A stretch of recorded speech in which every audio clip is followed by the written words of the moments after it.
हरिः ॐ श्रीगुरुभ्यो नमः।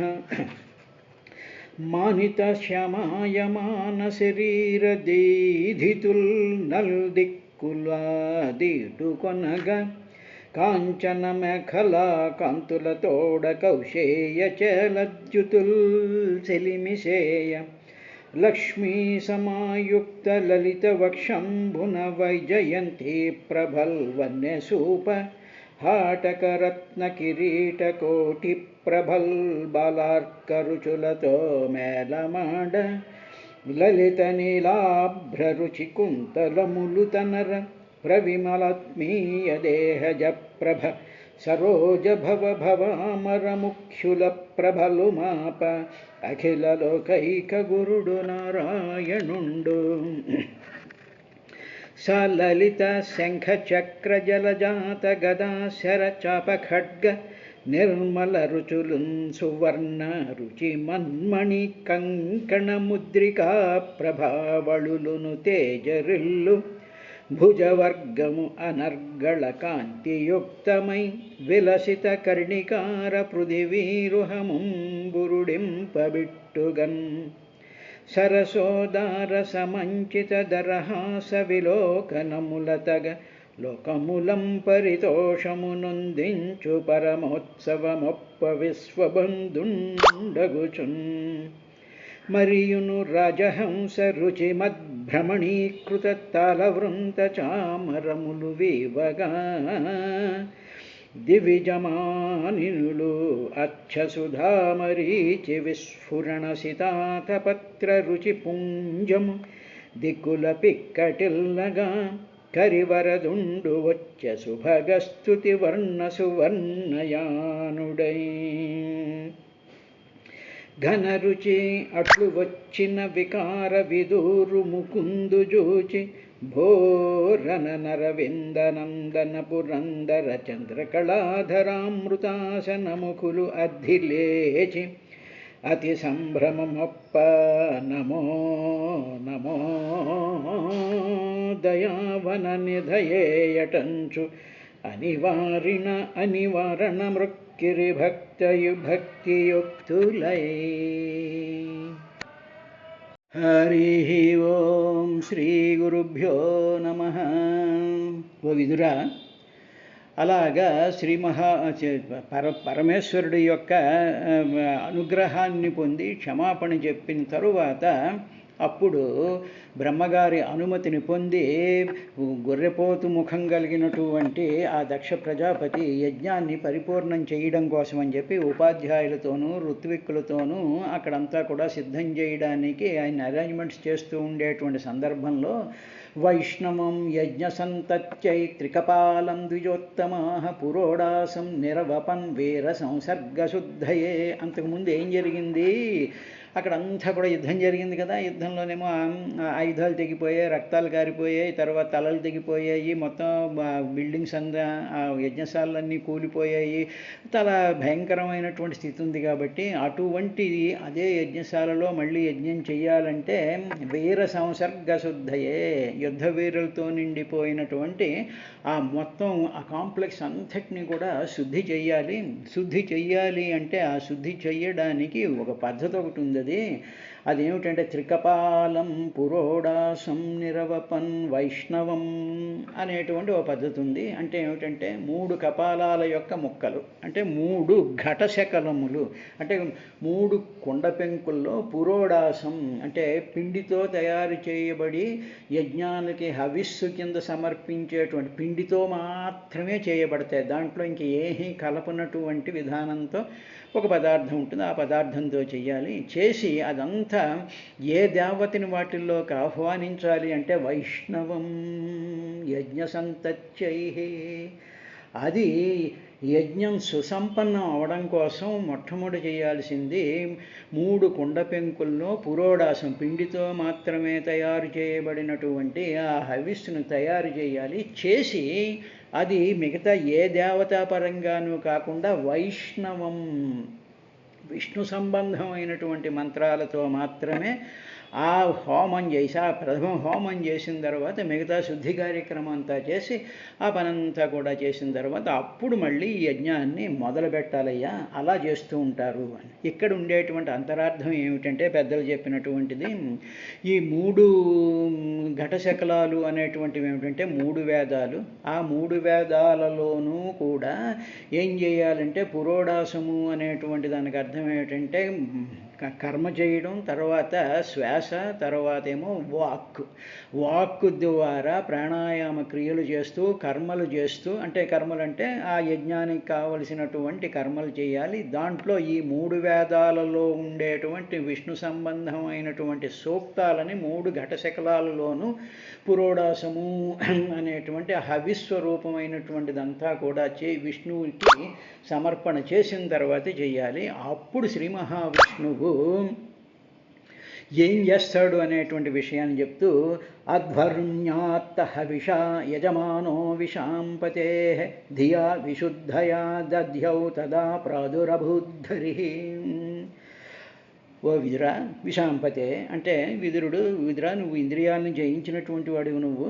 అప్పుడు ఏం చేశాడు అంటే యజమానైనటువంటి దక్షుడు ఆత్త హవిష, ఈ పురోడాసం ఉందిగా, ఈ 3 కుండ పెంకుల్లోనూ తయారు చేసినటువంటి పురోడాశాన్ని ఆత్త హవిష చేతిలోకి తీసుకుని, తర్వాత అధ్వరుణ్య తనని యజ్ఞం చేయించేటువంటి అధ్వర్యుడితో కలిసి ఈయన ఈ చేసేటువంటి యజమానైనటువంటి దక్షుడు విశుద్ధయా ధియా పరిశుద్ధమైనటువంటి మనస్సుతో, ధియ అంటే మనస్సుతో అంటే అంతఃకరణంతో, అంటే మనసు బుద్ధి చిత్తం అహంకారం అనేటువంటి అంతఃకరణ ధియ దానితో విశుద్ధం. అప్పుడు ఆల్రెడీ ఆయన విశుద్ధం అయిపోయాడుగా, ఆయన యొక్క చూపు చేత అవలోకం వల్ల ఆ హృదయం అంతా కూడా అమిలమైపోయినటువంటిది ఉంది. తర్వాత క్షమాపణ చెప్పుకున్నాడు.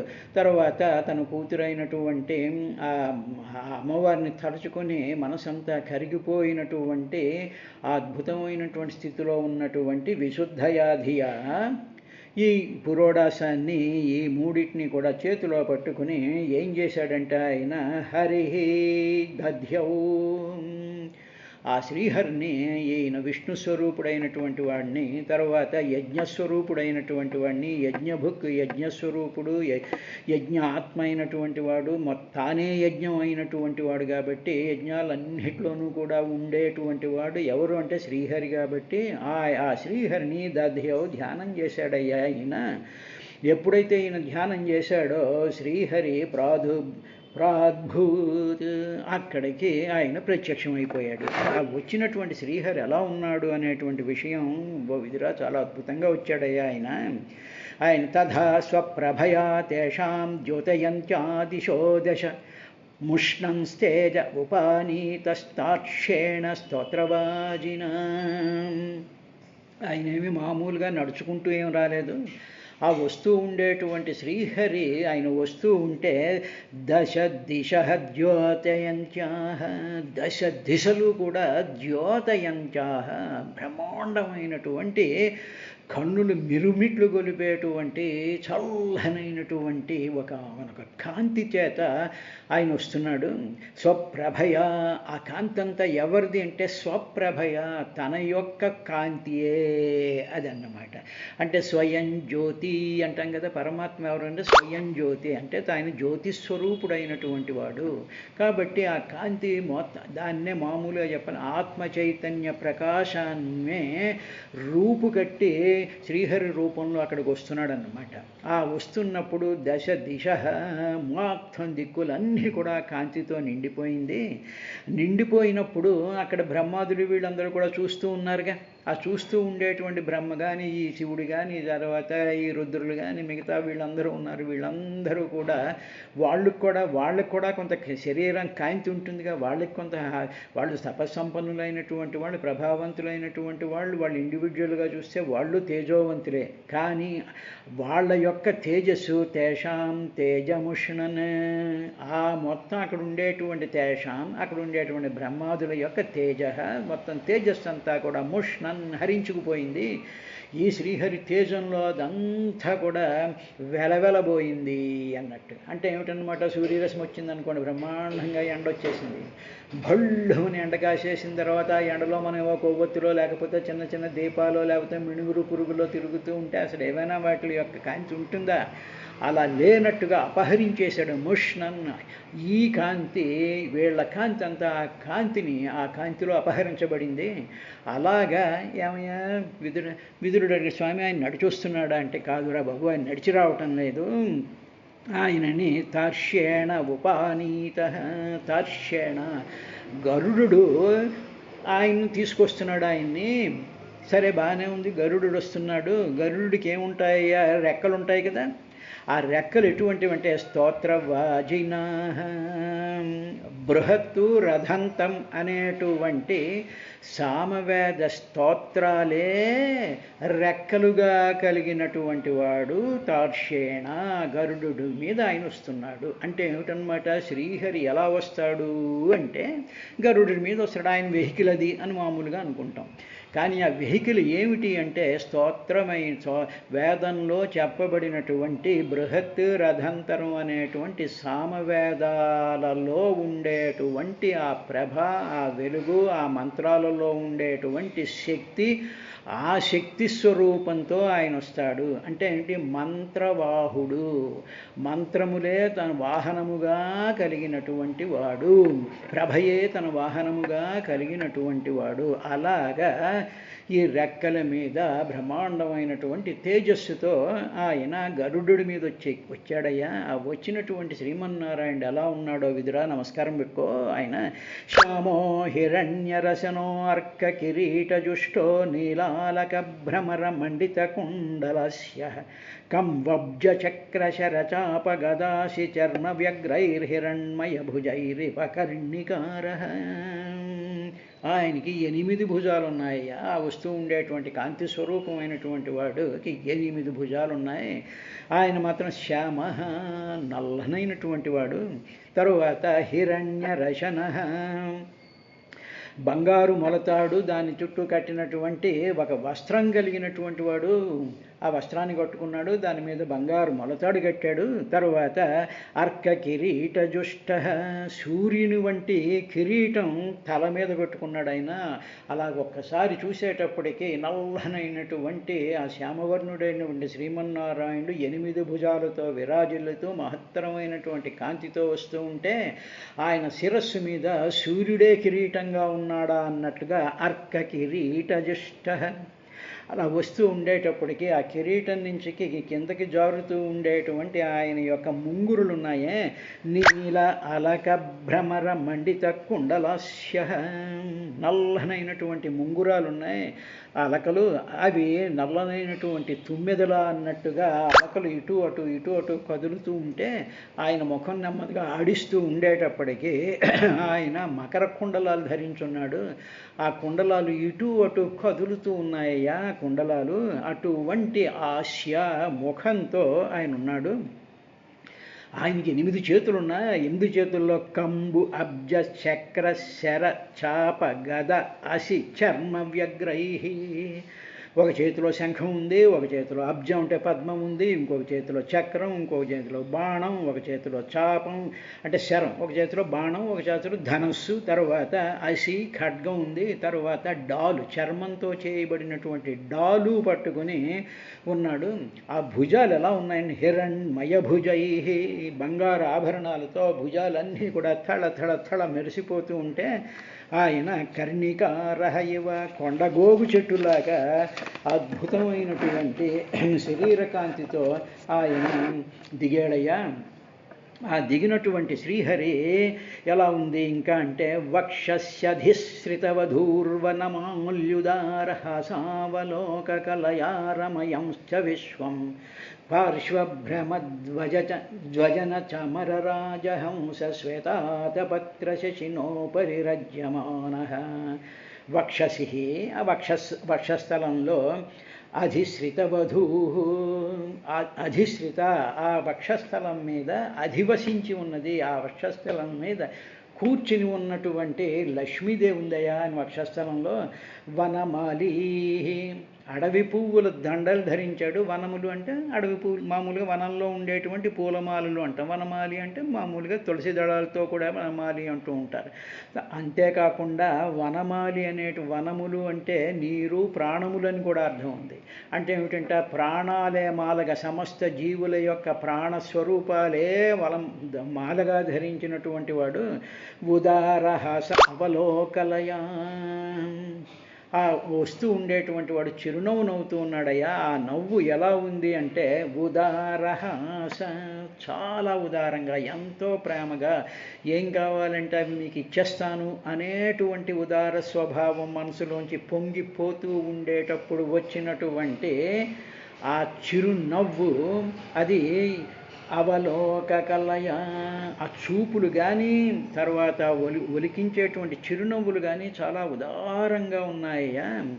ఆ వచ్చేటువంటి వాడు వస్తూ ఉండేటప్పుడుకు విశ్వం రమయన్, ఆ చుట్టూ 10 దిక్కుల్లోనూ ఉండేటువంటి విశ్వాలన్నీ కూడా ఆనందంతో మెరిసిపోతూ ఉన్నాయి. ఆనందంతో అవన్నీ కూడా చాలా ఉప్పొంగిపోతూ ఉండేటువంటివిగా వస్తున్నాడు ఆయన.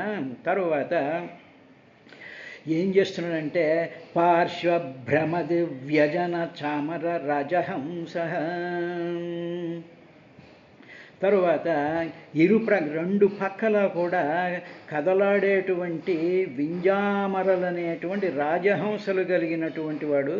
రాజహంసల వంటి వింజామరలతో వీస్తూ ఉంటే అక్కడ ఉండేటువంటి ఆయన విష్ణు పార్షదులు, తర్వాత అక్కడ ఉండేటువంటి అప్సరస స్త్రీలు, వీళ్ళందరూ కూడా రాజహంసల రెక్కల్లాంటి వింజామరలు పట్టుకుని తెల్లనైనటువంటి వింజామరలతో వీస్తూ ఉంటే ఆయన మహత్తరమైనటువంటి కాంతితో వక్షస్థలం మీద శ్రీదేవితో తన వనమాల ధరించి ఉదారమైనటువంటి చిరునవ్వు నవ్వుతూ మహత్తరమైనటువంటి కిరీటాన్ని ధరించి గరుడు నెక్కి ఆయన వైకుంఠం నుంచి ఇలా దిగుతూ ఉండేటువంటి సందర్భంలో, ఆయన మహారాజు విశ్వం అంతటికి కూడా ప్రభువు కాబట్టి రాజధర్మం ప్రకారం ఆ యొక్క దాని ప్రకారం శ్వేత అతపత్ర శినాహ రజ్యమాన, తర్వాత తెల్లనైనటువంటి గొడుగు అనేటువంటి చంద్రుడితో సమానమైనటువంటి అత్యద్భుతమైనటువంటి తెరుపు కలిగినటువంటి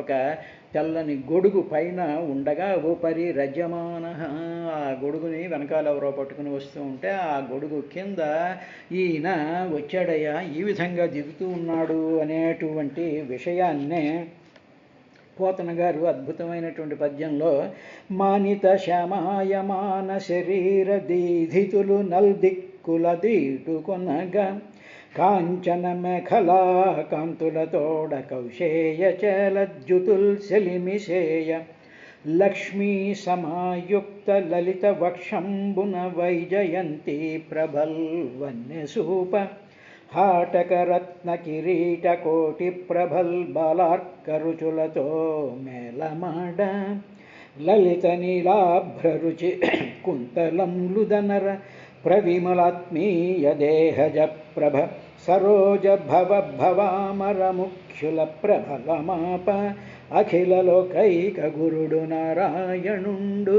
అఖిల లోకైక గురుడైనటువంటి నారాయణుడు మానిత శ్యామాయమాన నల్లనైనటువంటి శరీర కాంతులతో ఆ కాంతులన్నీ కూడా నలుదిక్కులు నిండిపోతూ ఉండగా లక్ష్మీ సమాయుక్త లలిత వక్షంబున లక్ష్మీదేవితో కూడుకున్నటువంటి వక్షస్థలం మీద వైజయంతి మాల బ్రహ్మాండంగా వెలుగులు జిమ్ముతూ ఉండగా హాటకరత్న కిరీట ప్రభల్ బాలార్క రుచులతో మేళమాడ, బాలార్కుడు అయినటువంటి సూర్యుడి యొక్క కాంతిలా మెరిసిపోతూ ఉండేటువంటి కిరీటధారియే లలిత నీలాభ్రరుచి కుంతలములు దన్నర. ఆ కుంతలాలన్నీ కూడా నల్లనైనటువంటి తుమ్మెదలాగా మెరిసిపోతూ ఉంటే ప్రవిమలాత్మీయ దేహజ, తన దేహంలోనే పుట్టినటువంటి దేహ ప్రభ చేత ఆ ప్రభ సరోజ భవ అమర ముఖ్యుల ప్రభలు అక్కడ ఉండేటువంటి దేవతల యొక్క ప్రభలన్నీ కూడా అపహరించబడేటువంటివి. లోకైక గురుడు నారాయణుండు.